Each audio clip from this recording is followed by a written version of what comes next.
Indice, la chronique géopolitique. L'ancien président du Gabon en résidence surveillée depuis près de 2 ans à Libreville vient d'être libéré et se trouve depuis vendredi dernier, le 19 mai plus particulièrement, à Luanda en Angola.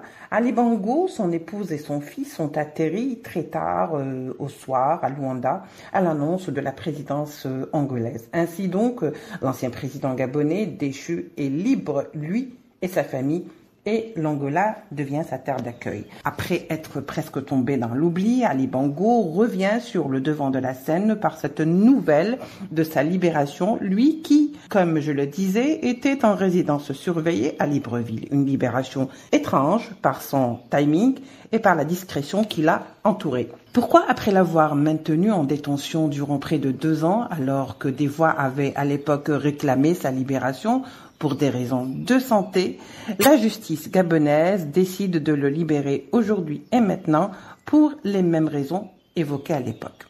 Qu'est-ce qui a changé et surtout, qu'est-ce qui a ou qui a interféré? Selon les autorités angolaises, cette libération vient suite aux démarches entamées par le président angolais et président en même temps en exercice de l'Union africaine, João Lourenço, auprès du président gabonais Brice Oligui Nguema.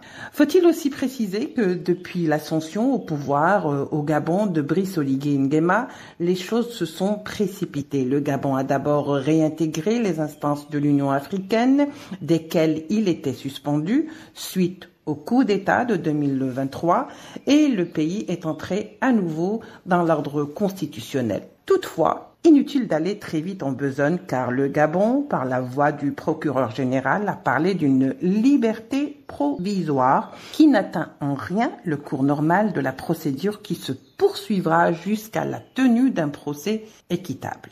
Ce qui, en d'autres termes, signifie que d'une manière ou d'une autre, Ali Bongo sera jugé et que cette libération n'est pas une relaxation définitive.